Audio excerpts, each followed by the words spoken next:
देखिए,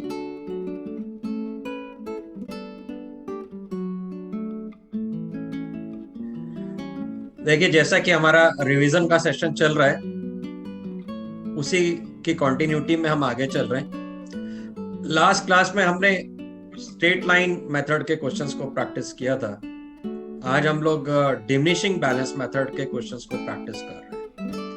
तो इसके लिए मैं आपको दो क्वेश्चन शेयर करता हूं। दोनों में डिफरेंस क्या है कि एक में एक part of the machine sale किया जाएगा, एक में एक पूरी की पूरी मशीन को सेल किया जाएगा।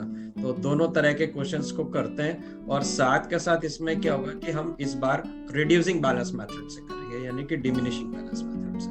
तो इसके लिए कर रहा हूं शेयर स्क्रीन आपके साथ। तो देखते हैं क्वेश्चन। एक क्वेश्चन स्क्रीन पे आ रहा है आपके। एक company purchased a plant for 40,000 on 1st January 2009. It purchased another plant on 1st April 2010 for rupees 24,000. On September 1, 2011, the plant purchased on January 1st, 2009 was sold for rupees 30,000. यहाँ पे क्या हुआ कि प्लांट जो पहले वाला खरीदा गया था, उस प्लांट को उन्होंने बेच दिया। और कितने में बेच दिया? 30,000 में।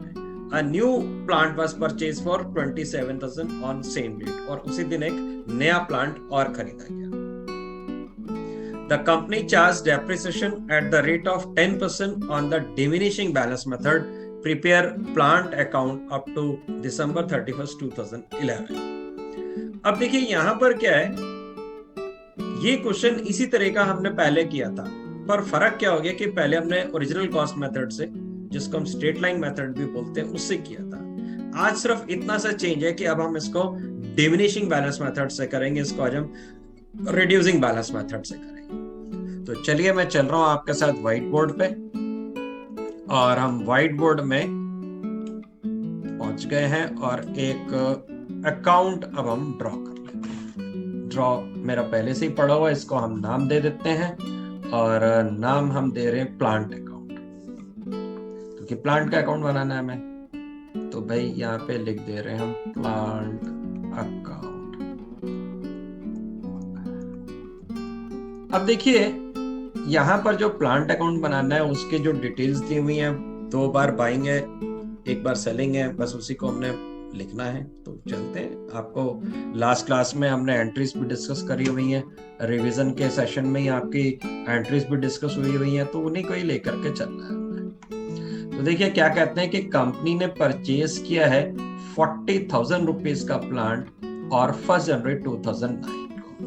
तो जब आप प्लांट खरीदते हो तो प्लांट आपके पास आता है और पैसे जाते हैं, तो plant account debit to cash account, और अगर आप चेक देते हो तो टू बैंक अकाउंट। तो हम लोग यहाँ पर टू कैश या टू बैंक जो भी लिख दें, कोई फर्क नहीं है, हम बेटर रहेगा ऑब्लिक करके लिख दें। बाकी रियल लाइफ में तो कोई प्रॉब्लम नहीं होती है। अगर आप कैश दे रहे हो तो यू विल राइट कैश, और अगर आप चेक दे रहे हो तो आप बैंक लिखोगे।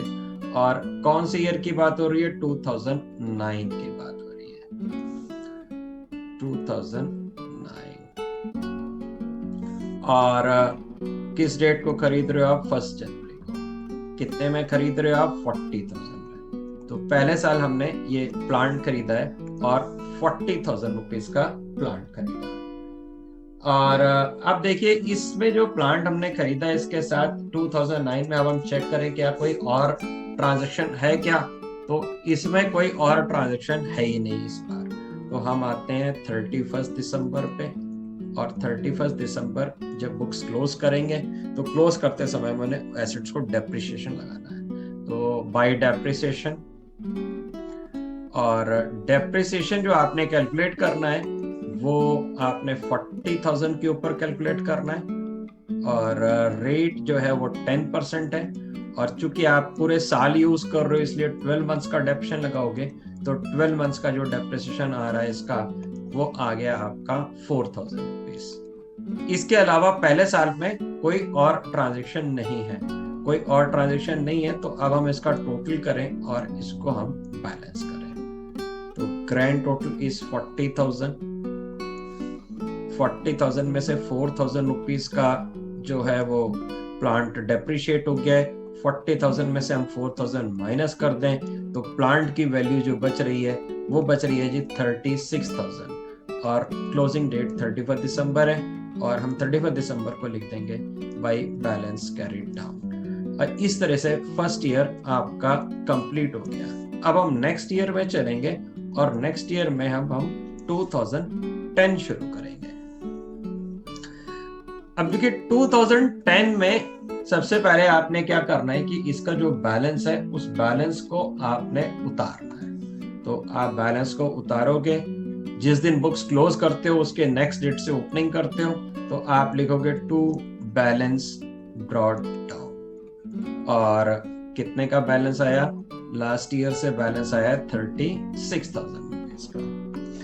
अब हम आगे देखते हैं कि इस बार एक ट्रांजैक्शन और है। कहते हैं जी it purchase another plant on 1 April 2010 for rupees 24,000। इस बार एक प्लांट और खरीद लिया गया और वो खरीदा गया 24,000 रुपीज का। तो जब हमने एक प्लांट और खरीद लिया तो हम फिर लिखेंगे टू कैश या टू बैंक, जो भी आप लिखना चाहें। और कितने का खरीदा जी, हमने 24,000 रुपीज का खरीदा है। किस डेट को खरीदा है, हमने इसको खरीदा है 1 अप्रैल को, तो डेट लिख देते हैं 1 अप्रैल। अब देखिए जब ये प्लांट 2 हो गए तो ऐसे में हमें नंबरिंग कर देनी चाहिए। ये फर्स्ट प्लांट है और ये जो है सेकंड प्लांट है और ये जो बैलेंस आया था ये फर्स्ट प्लांट का आया था। तो इससे एक बात ये क्लियर हो जाती है कि हम यहाँ पे बता सकते हैं कि ये फर्स्ट प्लांट है, ये सेकंड प्लांट है। जब हम उसको सेल करेंगे तो हमारे लिए इजी रहता है।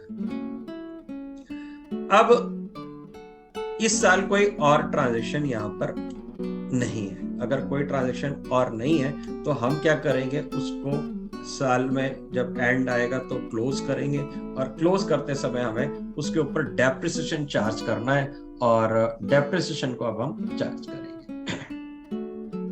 तो 31 दिसंबर पे आए हम और डेप्रिसिएशन चार्ज करेंगे। अब पहले हम डेप्रिसिएशन चार्ज करेंगे फर्स्ट वाले के ऊपर और फिर उसके बाद हम सेकंड वाले मशीन के ऊपर डेप्रिसिएशन चार्ज करेंगे। अब जो नया पॉइंट है, जो चेंज हो गया है, जो रिवीजन में आपको बताने की बात, वो ये चेंज है कि कल तक हम या प्रीवियस क्लास में जब हम पढ़ रहे थे तो हम क्या कर रहे थे, डेप्रिसिएशन कॉस्ट पे ही लगा रहे थे। अब जैसे फर्स्ट प्लांट की कॉस्ट कितनी थी 40,000, तो हर बार हम 40,000 के ऊपर ही डेप्रिसिएशन लगा रहे थे। पर यहाँ पर आज क्या डिमिनिशिंग बैलेंस मेथड है, तो अगर ये स्ट्रेट लाइन मेथड होता तो हम यहाँ पे 40,000 के ऊपर ही यहाँ पर अब की बार डेप्रिसिएशन लगाते। पर अब की बार क्या है कि जो उसका बैलेंस उतर के आया है, जो कि 36,000 रुपीज का बैलेंस है, इसके ऊपर आपने डेप्रिसिएशन लगाना है। तो हम अब डेप्रिसिएशन चेंज इतना सा है कि जो बैलेंस उतर के आ रहा होता है उसके ऊपर डेप्रिसिएशन लगाएंगे। तो 36,000 के ऊपर 10% का डेप्रिसिएशन, और ये फिर पूरे साल यूज हुआ है तो आपने इसके ऊपर 12 मंथ्स का डेप्रिसिएशन लगाना है। और 12 मंथ्स का डेप्रिसिएशन जो है इसका निकल के आया 3,600 रुपीज। इसके बाद हम सेकंड वाले प्लांट को डेप्रिशिएट करेंगे। तो अब हम लिखेंगे बाय डेप्रिसिएशन और अब हम सेकंड वाले प्लांट का डेप्रिसिएशन लगाने जा रहे हैं। सेकंड वाले प्लांट की वैल्यू कितनी थी, 24,000 रुपीज की। 10% का रेट है, 10% आपने डेप्रिसिएशन लगाना है। पर आपको ध्यान ये रखना है कि डेप्रिसिएशन जो है वो 9 मंथ्स का लगेगा। 9 मंथ्स का डेप्रिसिएशन क्यों लगेगा, क्योंकि भाई इसको देखिए आपने 1 अप्रैल को खरीदा है, तो 1 अप्रैल से आपने यूज करना शुरू किया। तो अप्रैल, मई, जून, जुलाई, अगस्त, सितंबर, अक्टूबर, नवंबर, दिसंबर, तो नंबर ऑफ मंथ्स कितने हुए आपके, 9 मंथ्स हुए। 9 मंथ्स का डेप्रिसिएशन आप यहाँ पे लगाओगे। तो 9 मंथ्स का डेप्रिसिएशन इसका आ जाएगा 1,800 रुपीज। इसके अलावा और कोई ट्रांजैक्शन नहीं है। कुल मिला के इस बार आपको करने कितने ट्रांजैक्शन है, इसमें करने कितने होते हैं, 3। एक परचेज करने का, एक डेप्रिसिएशन का और तीसरा सेल कर देने का। तो होते ही इसमें लगभग 3 ट्रांजैक्शन हैं। तो अब हम आएंगे आगे और बुक्स को क्लोज करेंगे और बैलेंस निकालेंगे। तो बाय बैलेंस कैरीड डाउन। अब हम चाहे तो अलग अलग लिख दें, चाहे तो हम एक साथ लिख दें, इससे कोई फर्क नहीं है। हम फर्स्ट वाले प्लांट का देखें कितना बैलेंस आ रहा है और सेकंड वाले का कितना आ रहा है।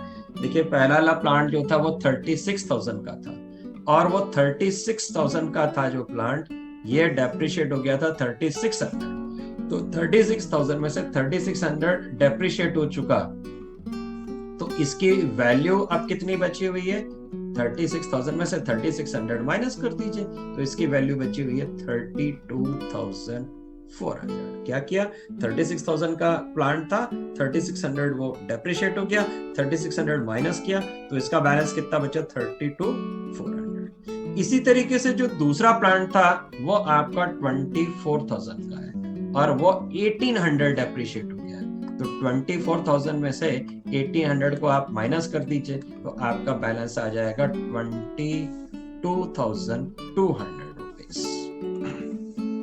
तो हम इसका बैलेंस लिख देते हैं 22,200, और दोनों को जोड़ कर करके अभी हम लिखते हैं, तो इसकी वैल्यू आ रही है 54,600।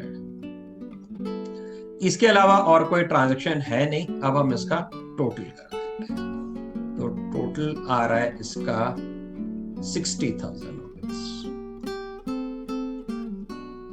तो कुल मिला के जो चेंज अब की बार आया वो केवल इतना सा चेंज आया है कि जो डेप्रिसिएशन लगाना था वो रिड्यूस्ड वाली वैल्यू पर डेप्रिसिएशन लगाना है, इसके अलावा और कोई भी चेंज नहीं है।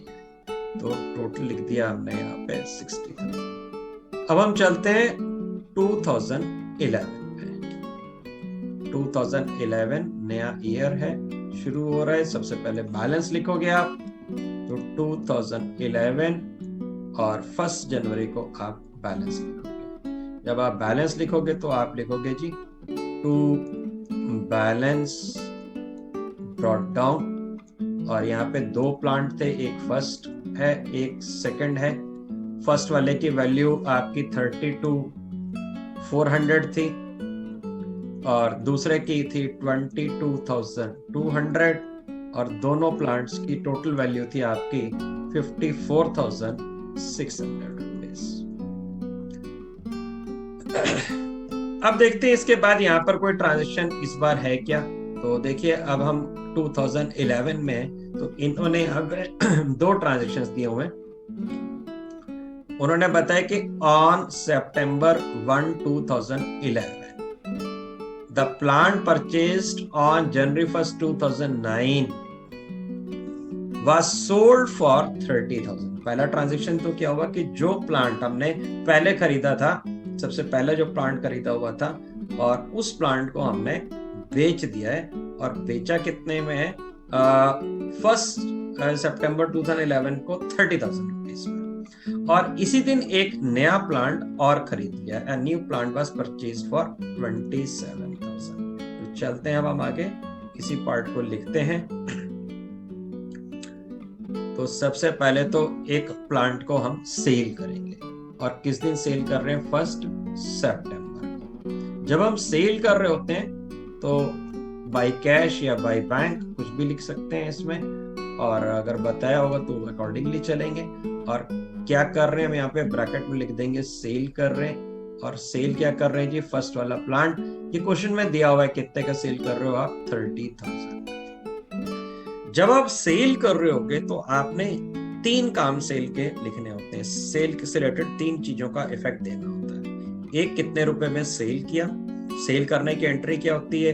अगर पैसे आ रहे हैं तो cash account debit to plant account, posting हो जाएगी बाई कैश। अगर चेक आ रहा है तो bank account debit to plant account, posting हो जाएगी बाई बैंक।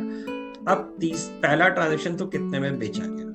दूसरा इसका जो इफेक्ट देना होता है कि उस दिन तक, बेचने के दिन तक उसको कितना डेप्रिसिएशन चार्ज किया गया उसके ऊपर उस साल में, वो लिखना है। जैसे कि ये 1 जनवरी से लेके 1 सितंबर तक यूज हुआ, तो 1 जनवरी से 1 सितंबर तक किसका कितना डेप्रिसिएशन लगा वो हमें कैलकुलेट करना है। और तीसरा, बेचने पे इसमें फायदा हुआ कि नुकसान हुआ। तो ये 3 चीजों का इफेक्ट हमें हमेशा देना होगा। तो हमने अभी एक इफेक्ट दे दिया कि ये प्लांट हमने सेल कितने में किया। अब इस प्लांट के ऊपर हम डेप्रिसिएशन भी लगाएंगे, तो इसी के लिए अब हम लिखने जा रहे हैं बाय डेप्रिसिएशन। और डेप्रिसिएशन किसके ऊपर लगा रहे हैं? फर्स्ट वाले प्लांट के ऊपर। ध्यान देने की बात है कि जो डेप्रिसिएशन लगाना है वो रिड्यूसिंग बैलेंस से लगाना है। रिड्यूसिंग बैलेंस का मतलब जो बैलेंस उतर के आ रहा है। तो यहाँ पर जो फर्स्ट प्लांट का बैलेंस उतर के कितना आ रहा था? 32,400। तो डेप्रिसिएशन किसके ऊपर लगाएंगे आप? 32,400 के ऊपर। कितना परसेंट लगाना था आपको डेप्रिसिएशन? 10%। और अब आपको देखने कि कितने मंथ्स आपने इसको यूज किया। तो आपने इसको यहाँ पर यूज किया है जनवरी से लेके 1 सितंबर। सितंबर नहीं यूज किया, तो यानी कि अगस्त 31 तक आपने यूज किया। तो नंबर ऑफ मंथ्स कितने हो जाते हैं जी? 8 मंथ्स। तो इसका नाम आपने 8 मंथ यूज किया है, और 8 मंथ्स का आपका कितना डेप्रिसिएशन आ रहा है वो कैलकुलेट करना होगा। तो 32,400 का 10%, बट फॉर 8 मंथ्स तो इट विल बी 2,160। तो 2,160 का डेप्रिसिएशन हम इस पे लगा देते हैं। तो 3 चीजों को हमने लिखना होता है, कितने में सेल किया, कितना उसका डेप्रिसिएशन हुआ, और तीसरा ये देखना होता है कि भाई इसको बेचने में फायदा हुआ कि नुकसान। अब देखिए यहाँ पर हमें चेक करना पड़ेगा कि फायदा हुआ कि नुकसान हुआ। तो हम यहीं पे देख लेते हैं। आप इस जगह पर देखिए, इसकी वैल्यू कितनी थी? 32,400, और आपकी बार वो डेप्रिसिएट कितना हुआ? 2,160। तो 32,400 इसकी वैल्यू थी। इसको मैं रफ में लिख ले रहा हूं, 32,400 थी, और इसमें से 2,160 रुपीज का इस पे डेप्रिसिएशन हो गया। तो इसकी वैल्यू आज कितनी बच रही है? इसकी वैल्यू बच रही है 30,240। भाई शुरुआत में देखो ये 32,400 का था, और 2,160 इस बार और यूज हो गया, तो इसकी वैल्यू आज की तारीख में कितनी बची? 30,240 रुपीज। अब हमारे पास ये वैल्यू जो थी, इसकी बुक वैल्यू आ रही है 30,240, और हमने इसको कितने में सेल कर दिया है? हमने इसको कर दिया 30,000 में सेल। तो इसका मतलब क्या हुआ कि 240 रुपीज हमारे पास यहाँ पे क्या हो गया? लॉस हो गया। तो इस 240 के लॉस को हम यहाँ पर दिखाएंगे। मैं आपको फिर से बता दूं कि बिल्कुल सिंपल सी कैलकुलेशन है। पहले वाला प्लांट जो है, मैं फिर से आपको एक्सप्लेन करते हुए चल रहा हूं कि पहले वाला प्लांट ये है। इस साल उसकी वैल्यू स्टार्टिंग में थी 32,400, फिर हमने इसको 2,160 का इस बार डेप्रिसिएशन लगा दिया फर्स्ट प्लांट के ऊपर। तो इसकी वैल्यू हमारी उतर के कितनी आ गई है? 32,400 में से 2,160 डेप्रिशिएट किया, तो इसकी वैल्यू आ गई 30,240, और हमने इसको कितने में बेचा है? 30,000 में। तो भाई 240 रुपीज कम मिले। जो 240 रुपीज कम मिले वो हमारा लॉस ऑन सेल है। तो यहाँ पर हमें क्या करना होता है? 3 पार्ट लिखने होते हैं। अगर प्रॉफिट होगा तो इसमें ज्यादा वैल्यू मिल रही होती है, ज्यादा पैसे मिल रहे होते हैं, और तीसरा पार्ट अब हम रिकॉर्ड करेंगे। तो हम लोग यहाँ पे लिखेंगे बाय प्रॉफिट एंड लॉस भी लिख सकते हैं, बाय लॉस ऑन सेल भी लिख सकते हैं, चाहे हम ब्रैकेट में दोनों करके लिख दें। और कई राइटर्स ये बोलते हैं या कई लोग ये बोलते हैं कि प्रॉफिट एंड लॉस नहीं लिखना चाहिए, क्योंकि अभी प्रॉफिट एंड लॉस एंड में बनता है 31 दिसंबर को, तो तब लिखना चाहिए, तो इसलिए तब तक लॉस ऑन सेल अकाउंट लिखना चाहिए। तो जैसे भी है आपका, जो भी टीचर्स आपके बताएं उस हिसाब से चलना है। अगर लॉस ऑन सेल बनाया गया तो लॉस ऑन सेल को अल्टीमेटली पीएल में जाना है, तो डायरेक्ट पीएल में लिखा जाए कि loss on sale account open करके लिखा जाए, इट डिपेंड्स। तो इससे कोई भी फर्क नहीं है। तो मैंने दोनों लिख दिए और ब्रैकेट में उसको क्लियर भी कर दिया। तो 240 रुपीज का हमारा यहाँ पे हो गया भाई लॉस, इस तरीके से। अब जब ये हमारा लॉस हो गया तो इसका लॉस भी पता कर लिया, सेल तो पता ही थी और डेप्रिसिएशन भी पता कर लिया, तो ये जो एसेट बिक गई उसका काम खत्म हो गया। अब उसके बाद उन्होंने कहा कि इसी दिन सेम डेट को उसकी जगह पर एक नया प्लांट और खरीद लेंगे, तो 1 सितंबर को। और नया प्लांट जब खरीदेंगे तो टू कैश या टू बैंक, और हम चाहें तो उसको नंबरिंग कर दें कि अब भाई 3rd वाला प्लांट खरीदा गया, 3rd लिख दिया है। और कितने में खरीदा गया था ये हमें दिया हुआ है 27,000 रुपीज में। तो अब हम नए वाले प्लांट की वैल्यू यहाँ पे लिखते हैं 27,000।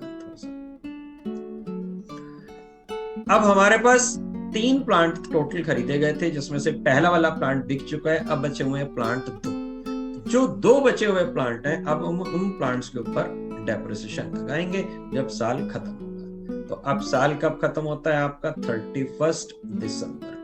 तो 31 दिसंबर को हम डेप्रिसिएशन लगाने जा रहे हैं। तो डेप्रिसिएशन जो लगाएंगे अब हम सबसे पहले सेकंड वाले के ऊपर लगाएंगे, फिर उसके बाद हम डेप्रिसिएशन लगाएंगे जो तीसरा वाला प्लांट अभी नया खरीदा है थर्ड वाले के ऊपर। तो अब हम डेप्रिसिएशन जब लगाएंगे तो देखेंगे जो रिड्यूस्ड बैलेंस आ रहा था सेकंड वाले का वो, तो आप देखिए रिड्यूस्ड बैलेंस जो है वो 22,200 है, जबकि ओरिजिनली इसकी बात कॉस्ट कितनी थी 24,000 की। तो अगर ये स्ट्रेट लाइन मेथड होता तो 24,000 पे डिडक्शन लगाते हैं, पर अगर क्योंकि रिड्यूसिंग बैलेंस मेथड है, डिमिनिशिंग बैलेंस मेथड है, तो जो बैलेंस उतर के आ रहा है उसके ऊपर आपने डेप्रिसिएशन लगाना है। तो यहाँ पर अब हम क्या करेंगे, डेप्रिसिएशन जो लगाएंगे वो 22,200 के ऊपर डेप्रिसिएशन लगाएंगे। तो 22,200 का 10%, और इस प्लांट को अब की बार हमने पूरे साल यूज किया है तो पूरे 12 मंथ्स का डेप्रिसिएशन इसके ऊपर चार्ज होगा। फिर जो नया प्लांट खरीदा था वो आपने खरीदा है 27,000 रुपीज का। अब इस प्लांट के ऊपर भी आपने डेप्रिसिएशन लगाना है, तो इसकी वैल्यू कितनी है 27,000 और 10% का रेट ऑफ डेप्रिसिएशन है, और नंबर ऑफ मंथ्स जो है वो कितने होंगे, वो होंगे 4। क्यों 4 होंगे, क्योंकि भाई इसको हमने एक्वायर किया था 1 सितंबर को, तो 1 सितंबर को अगर एक्वायर किया तो 1 सितंबर से हमने इसको यूज करना शुरू किया होगा। तो सितंबर, अक्टूबर, नवंबर, दिसंबर 4 मंथ्स का इसके ऊपर हम डेप्रिसिएशन चार्ज करेंगे। तो अब हम इसका अमाउंट कैलकुलेट कर लेते हैं। 22,000 का 10% तो ये हो जाएगा जी आपका 2,220 रुपीज। और जो थर्ड वाली मशीन थी, ये थर्ड वाला प्लांट था, इसके ऊपर आ जाएगा आपका 4 into 3 312, यानी कि ये हो जाएगा आपका 900 रुपीज। इसका डेप्रिसिएशन हो जाएगा 900। अब देखिए आपने दोनों प्लांट्स के ऊपर डेप्रिसिएशन लगा दिया, अब आपको इसको बैलेंस करना है। तो हम लोग लिख लेते हैं by balance carried down. First वाले का बैलेंस निकाल लें, फिर सेकंड वाले का बैलेंस निकाल लें। तो फर्स्ट वाले की जो वैल्यू थी, फर्स्ट वाले का मतलब सेकंड से, फर्स्ट तो सेल हो गया है, तो जो सेकंड वाला है यहाँ पर वो 22,200 का है और 2,220 रुपीज डेप्रिशिएट हो गया। तो डेप्रिसिएशन काटने के बाद इसकी वैल्यू जो बच के आ रही है वो आ रही है जी 19,980 रुपीज। 19,980 कैसे, इस 22,200 की वैल्यू में से 2220 का जो डेप्रिसिएशन है वो हमने इसमें से माइनस किया। तो ये माइनस करने के बाद 19,980 का बैलेंस आ रहा है। अब इसके बाद आप देखिए कि जो दूसरा, यानी कि जो आगे वाला प्लांट है, जो थर्ड वाला प्लांट है, वो आपने कितने का लिया था 27,000 का, और थर्ड वाले के ऊपर आपने डेप्रिसिएशन कितना लगाया 900। तो 27,000 में से 900 रुपीज का डेप्रिसिएशन लग गया, तो ये 900 इसकी वैल्यू कम हो जाने के बाद इसकी वैल्यू जो बची है वो बची है जी 26,100 रुपीज। 26,100।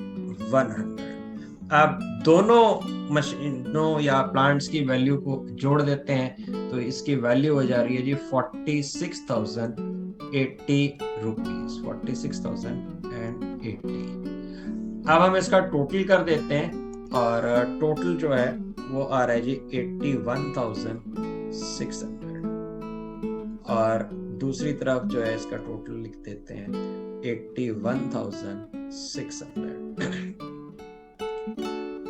तो इस तरीके से ये जो है हमारा अकाउंट कंप्लीट होता है। तो इसमें जो आपने नोटिस किया, चेंज किया था, सिर्फ इतना छोटा सा चेंज है यहाँ पर कि आपको बैलेंस पे लगाना है या कॉस्ट पे लगाना है, बस इतना सा फर्क है। तो इसी तरह का एक क्वेश्चन और करते हैं, मैं क्वेश्चन कर रहा हूं आपके साथ शेयर।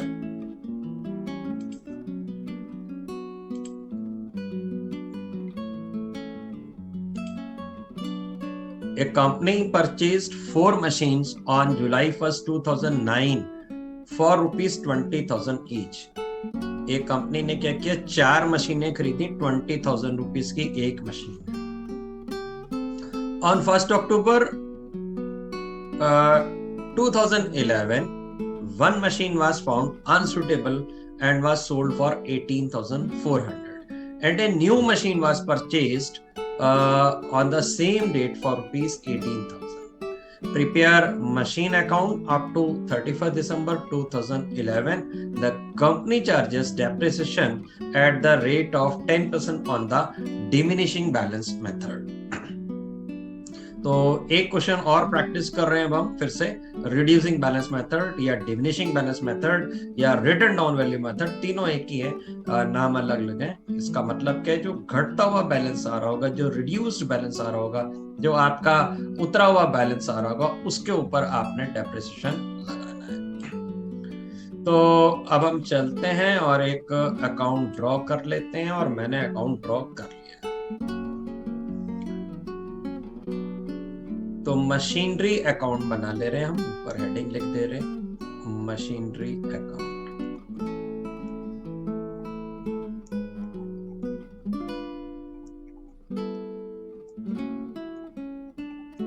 तो भाई मशीनरी अकाउंट में सबसे पहले ईयर लिख दिया जाए। तो ईयर है आपका 2009, दोनों तरफ 2009 लिख दिया। और हमने 4 मशीन्स खरीदी और 1 जुलाई को खरीदी है और 2009 में खरीदी है और 20,000 रुपीज की एक मशीन। तो आप यहाँ पर चाहे तो इकट्ठे भी लिख सकते हैं, आप चाहे तो 1 2 3 4 करके भी लिख सकते हैं, इससे कोई फर्क नहीं है। हमें कुल मिला के वैल्यू सही लिखनी है। जब हम परचेज करते हैं तो machinery account debit to cash या टू बैंक एंट्री होती है, और यहाँ पर हमने 1 2 3 अलग अलग करके लिखना, चाहे अलग अलग लिख दें या चारों को एक साथ लिखते हैं, इससे कोई फर्क नहीं है। कुल मिला के यहाँ पर आएगा कितना, क्योंकि सेम वैल्यू की तो आपको अलग अलग ना लिखें तब भी चलेगा, आपको लिखना कितना है 80,000। सिमिलर मशीन को केस में एक साथ भी 80,000 आप लिख सकते हो, कोई फर्क नहीं। अब देखिए हमने इसको खरीदा कब था, इसकी डेट क्या थी, इसकी डेट थी जुलाई 1st 2009। तो जुलाई 1st लिख देते हैं हम यहाँ पे डेट, और जुलाई 1st है तो यहाँ पर जुलाई 1st से डेप्रिसिएशन लगेगा। कितने मंथ्स का लगेगा, क्योंकि और इस बीच में कोई ट्रांजेक्शन तो है नहीं, सीधा डेप्रिसिएशन ही लगाना है। तो यहाँ पर क्या है, जुलाई से लेके दिसंबर तक नंबर ऑफ मंथ्स कितने हो गए, 6। जुलाई से शुरू हो रहे हैं तो जुलाई, अगस्त, सितंबर, अक्टूबर, नवंबर, दिसंबर। तो यहाँ पर जो डेप्रिसिएशन लगाना है वो लगाना है हाफ ईयर का बेसिकली। और रेट ऑफ डेप्रिसिएशन एक बार फिर से देख लेते हैं, रेट ऑफ डेप्रिसिएशन था 10%। तो बाय डेप्रिसिएशन हम अलग अलग करके लिख दें, 1st, 2nd, 3rd, 4th, या एक साथ लिख दें, कोई फर्क नहीं है। तो चलिए अब हमने हेडिंग लिख ही ली है तो हम अलग अलग लिख देते हैं। तो डेप्रिसिएशन ऊपर लिख दिया हमने, कैलकुलेट नहीं कर रहा हूं मैं, सीधा लिख दे रहा हूं 1st का, 2nd का, 3rd का और 4th का। अगर आप कैलकुलेट करना चाहें तो कैलकुलेट करके भी दिखा सकते हो, उससे कोई फर्क नहीं। तो अगर कैलकुलेट करना ही है तो यहाँ पर कैलकुलेशन कर लेते हैं हम। 20,000 के ऊपर 10% एंड फॉर हाफ ईयर, यही 2nd के लिए होगा, यही 3rd के लिए होगा, यही 4th के लिए होगा। तो यहाँ पर अगर डेप्रिसिएशन देखें तो पहले वाले का आएगा 1,000, दूसरे वाले का 1,000, तीसरे वाले का 1,000 और चौथे वाले का भी 1,000। फिर इसके बाद हम बैलेंस लिखेंगे, बाय बैलेंस कैरी डाउन। और कोई ट्रांजैक्शन तो इस साल है ही नहीं यहाँ पे। तो अब हम बैलेंस लिखेंगे तो 20,000 में से 1,000 माइनस हो गया, हटा दिया जाए तो ये हो जाएगा आपका 1st का, 2nd का, 3rd का और 4th का। तो 20,000 में से 1,000 लेस हो गया, 19,000 बाई 19,000 और इस तरीके से ये हो गया आपका 76,000 रुपीज। हमने इतना बड़ा 4 लगा के लिखे हैं, या 4 लगाने की जरूरत नहीं, आप सीधा 4,000 और 76,000 भी लिख सकते हो। It is one of the way, अलग अलग वे होते हैं प्रेजेंटेशन के, इससे कोई फर्क नहीं पड़ेगा। तो कुल मिला के ये 80,000 के प्लांट या मशीनरी थे, अब वो रह गए 76,000 के। अब हम नेक्स्ट ईयर में चलते हैं और नेक्स्ट ईयर शुरू हो रहा है जी 2010 में सबसे पहले तो हम ऊपर से चारों मशीनों के बैलेंस को उतारें, और जिस भी दिन आप क्लोज करते हो उसके नेक्स्ट डेट को आप बैलेंसेस को उतारते हो हमेशा हर अकाउंट। तो हम 1 जनवरी को बैलेंस उतारेंगे क्योंकि 31 दिसंबर को ऊपर क्लोज किया था। तो ऊपर से हम लिखना शुरू करते हैं, to balance brought down 1st, 2nd, 3rd and 4th। इनके बैलेंस थे 19,000 और टोटल था भाई इनका 76,000। अब हमने चेक करना है कि क्या इस साल कोई और ट्रांजैक्शन हुआ है क्या। तो एक बार हम क्वेश्चन पे फिर से चलते हैं। तो इस बार देखिए 2010 में कोई भी ट्रांजैक्शन नहीं हुआ है। अगर कोई भी ट्रांजैक्शन नहीं हुआ है तो हम आगे चलते हैं और सीधा क्लोज करेंगे और इसमें जो है डेप्रिसिएशन चार्ज करेंगे। तो कुछ भी और ट्रांजैक्शन नहीं है। 31 दिसंबर पे आए हम, बाय डेप्रिसिएशन चार्ज करना है, 1st के ऊपर करना है, 2nd के ऊपर करना है, एक एक करके मैं लिख दे रहा हूं। और कितनी वैल्यू पे लगाना है डेप्रिसिएशन। जो सबसे ज्यादा इंपॉर्टेंट बात है कि वैल्यू जो रिड्यूस होके आई है आज हमें उसके ऊपर डेप्रिसिएशन लगाना है। प्रीवियस क्लास में क्या था, जो कॉस्ट थी उसी के ऊपर लगा रहे। अगर प्रीवियस क्लास का क्वेश्चन था तो उसमें स्ट्रेट लाइन था, ओरिजिनल कॉस्ट था, तो हर बार हम डेप्रिसिएशन जो लगाते हैं वो 20,000 के ऊपर ही लगा रहे होते हैं। अब क्या है 19,000 पे लगाएंगे जो वैल्यू उतर के आ रही है। तो 19,000 का 10% and for whole year 12 months के लिए, तो ये हो जाएगा जी 1900 रुपीज डेप्रिसिएशन। 2nd पे भी उतना ही होगा, 3rd पे भी उतना होगा। तो मैंने यहाँ पे फिर 1900 लिख दिया, 1900 लिख दिया और 1900 लिख दिया। अब देखिए 31 दिसंबर को यहाँ पर इसका हम बैलेंस उतार के लिख देंगे। तो by balance carried down, 1st वाला plant, 2nd plant, 3rd plant और 4th प्लांट। अब देखिए ये जो बैलेंस थे 19,000 के थे उतरे हुए बैलेंस, और इसमें से ये 19,000 में से 1900 रुपीज डेप्रिशिएट हो गया हर प्लांट।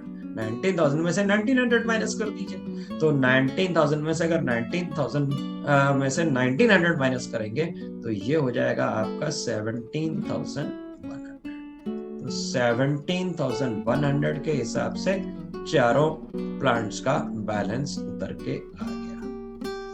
अब इन चारों प्लांट्स का टोटल कितना हो रहा है ये लिख देते हैं हम चाहे तो डायरेक्ट भी लिख सकते थे, कोई फर्क नहीं है। तो इसका टोटल हो रहा है 68,400 और ग्रैंड टोटल हो रहा है जी इसका 76,000।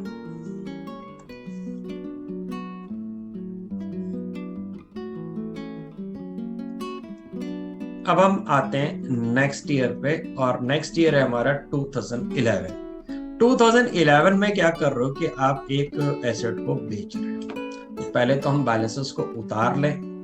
2011 1st जनवरी टू बैलेंस ब्रॉट डाउन, और भाई 1st का, 2nd का, 3rd का और 4th का, ये एक जैसी मशीन है तो बैलेंस भी बड़ा इजीली हम लोग लिख ले रहे हैं। 17,100 सेम लिख दे और ये हो जा रहा है जी आपका 68,400। अब हम क्वेश्चन पढ़ लेते हैं और देखते हैं कि सेल हुआ है, ये तो पता है, पर कब सेल हुआ है। तो कहते हैं कि one machine was found unsuitable, और कब की बात कर रहे हैं कि कब अनसुटेबल थी, मिली इनको 1 अक्टूबर 2011 and was sold for 18,400 and a new machine was purchased on the same date for 18,000।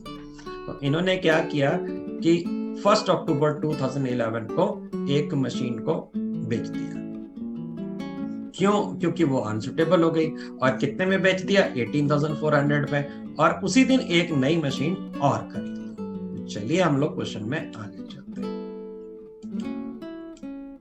तो सबसे पहले तो हम आते हैं 1 अक्टूबर में। 1 अक्टूबर को हमने एक मशीन को सेल कर दिया है। तो आपको पता ही है, जब आप खरीदते हैं तो टू कैश या टू बैंक लिखते हैं, और आप बेच रहे हैं तो उल्टा लिखेंगे। हम यहाँ पर लिख रहे हैं जी सेल। और थोड़ी देर के लिए मान लेते हैं कि वो फर्स्ट मशीन थी, कोई एक मशीन हमने बेच दी। तो कितने में बेच दीजिए? 18,400। अब 18,400 में वो मशीन बेची। आपको पता है कि जब हम सेल करते हैं तो सेल करते समय उसकी 3 चीजों को रिकॉर्ड करते हैं। कितने में हमने सेल किया, सेल करने वाले दिन तक का उसका डेप्रिसिएशन कितना था, और तीसरा सेल करने में आपको फायदा हुआ कि नुकसान। तो अब हम इसके ऊपर डेप्रिसिएशन पहले तो लगाएं। तो डेप्रिसिएशन, और फर्स्ट वाली मशीन हमने सपोज किया कि बेची, और वो थी कितने की? 17,100 की मशीन थी। तो मैं यहाँ पे लिख दे रहा हूँ दूसरी इंक से, 17,100 की थी। 10% के रेट से डेप्रिसिएशन लगाना था, और कितने मंथ्स का डेप्रिसिएशन लगाना था ये हमने देखना है। हमने इसको यूज कब तक किया है? हमने यूज किया है जी 1 अक्टूबर तक। तो इसका मतलब हमने इसको यूज किया है यहाँ पे, नंबर ऑफ मंथ्स जो है वो है इसके 9 मंथ्स। तो 9 मंथ्स के ऊपर इसका डेप्रिसिएशन कैलकुलेट किया जाए। 17,100 का 10% बट फॉर 9 मंथ्स। तो ये आ रहा है आपका 17,100 into 9 divided by 12, तो it is 1,283 rupees। 1,283, तो 1,283। अब देखिए, आपको ये देखना है कि इसमें फायदा हुआ कि नुकसान। देखिए इसकी वैल्यू कितनी थी, पहले वाली मशीन की कितनी थी? 17,100, और अब की बार यूज कितनी हो गई? 1,283। तो इतनी वैल्यू इसकी कम हो चुकी है। तो आज हम उसकी बुक वैल्यू निकालेंगे। तो 17,100 में से 1,283 पहले तो माइनस करें, तो इससे पता चलेगा कि आज की बुक वैल्यू कितनी है, आज की इसकी वैल्यू कितनी है। तो 17,100 माइनस 1,283, तो ये आ रहा है 15,870, और हमने इसको जो है बेच दिया है जी 18,400 में। तो हमने यहाँ पर क्या है, इसको 18,400 में जब सेल किया तो हमारे पास क्या हो गया? यहाँ पे प्रॉफिट हो गया। प्रॉफिट क्या हो गया भाई? जितनी वैल्यू थी उससे ज्यादा पे बेच रहे हैं। कितना प्रॉफिट हो गया? 2,583 रुपीज। अब देखिए ये कैसे हो रहा है, फिर से एक बार मैं बताता हूं। 17,100 का ये फर्स्ट वाली मशीन की वैल्यू थी, वो बेच दी गई, तो हमने उसको वर्किंग में लिख लिया बाहर। फिर इसको इस बार और यूज किया गया 1,283, यानी कि इस बार 1,283 की और वैल्यू कम हो गई। तो जब 1,283 की और वैल्यू कम हो गई तो इसकी बुक वैल्यू, यानी कि हमारी कॉस्ट कितनी आ रही है? बुक्स के हिसाब से इसकी कॉस्ट आ रही है 15,817 रुपीज। और हमने इसको कितने में सेल कर दिया जी? 18,400 में बेचा है। तो भाई उससे ज्यादा पैसे मिल गए, और अगर ज्यादा पैसे मिल गए तो वो हमारा प्रॉफिट हो गया। तो आपकी बार यहाँ पर सेल करते समय क्या हुआ? हमें प्रॉफिट हुआ। तो जो प्रॉफिट होगा वो हमको यहाँ पे रिकॉर्ड करना है। हम लोग लिखेंगे जी 1 अक्टूबर को टू प्रॉफिट एंड लॉस या प्रॉफिट ऑन सेल, जो भी आप लिखना चाहें। प्रॉफिट ऑन सेल था यहाँ पर 2583 रुपीस। तो 3 चीजें आपने लिखनी होती हैं सेल के पार्ट की, वो तीनों की तीनों हमने यहाँ पे लिख दी। कितने में हमने उसको बेचा, कितना उसका इस बार का डेप्रिसिएशन, और कितना उसको सेल करने पे फायदा हुआ या नुकसान। अब वो कहते हैं कि इसी दिन इन्होंने एक और नई मशीन भी खरीदी। तो 1 अक्टूबर को एक नई मशीन और खरीदेंगे। तो टू कैश अथवा टू बैंक, जो भी आप लिखना चाहें। और अब मैंने लिख दिया कि ये 5th मशीन खरीदी। और ये मशीन जो खरीदी है इन्होंने 18,000 रुपीज की खरीदी है। अब इसके अलावा और कोई ट्रांजैक्शन नहीं है। अगर और कोई ट्रांजैक्शन नहीं है तो साल के अंत में चलेंगे, बुक्स को क्लोज करेंगे 31 दिसंबर को, और फिर हम डेप्रिसिएशन लगाएंगे। तो डेप्रिसिएशन लगाना है अब हमने बाय डेप्रिसिएशन। और डेप्रिसिएशन जो लगाना है वो 2nd वाले के ऊपर लगाना है, 3rd वाले के ऊपर लगाना है, 4th वाले के ऊपर लगाना है और 5th वाले के ऊपर लगाना है। और 30 जो नई मशीन 5वीं वाली खरीदी है उसके ऊपर थोड़ा सा ध्यान देना होगा कि पूरे साल का डेप्रिसिएशन नहीं लगना है।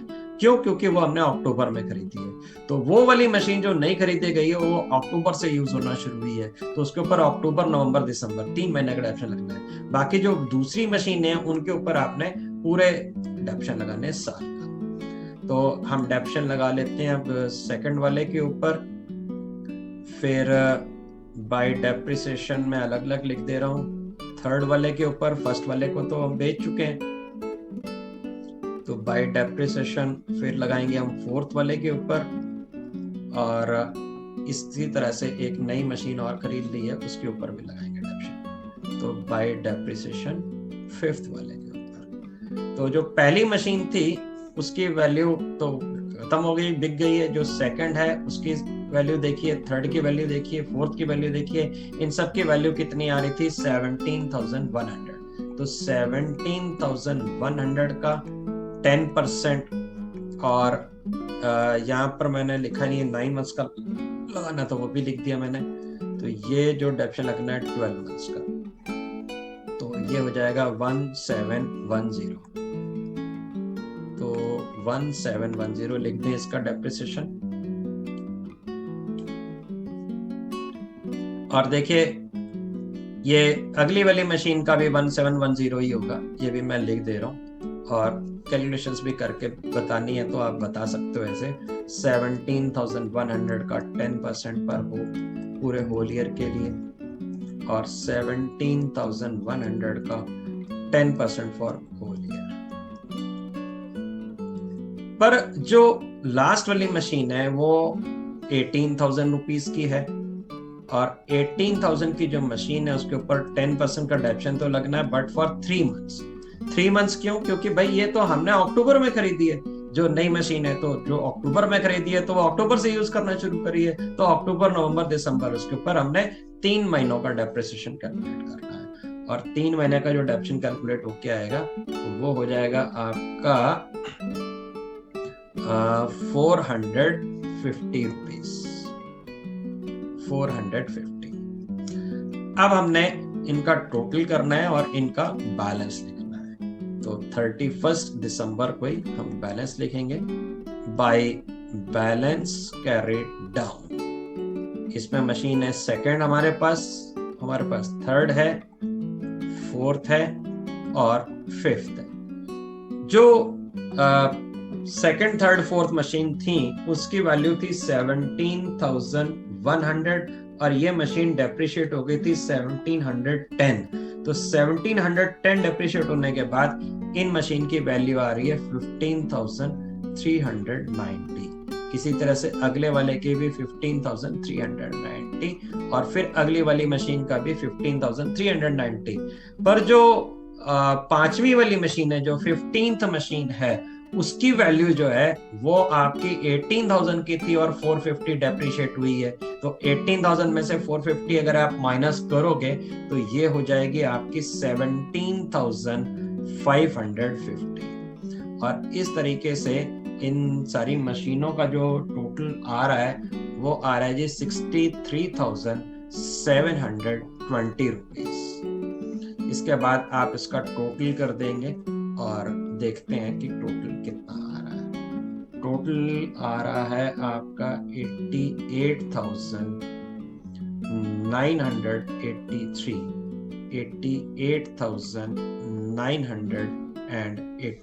88,983।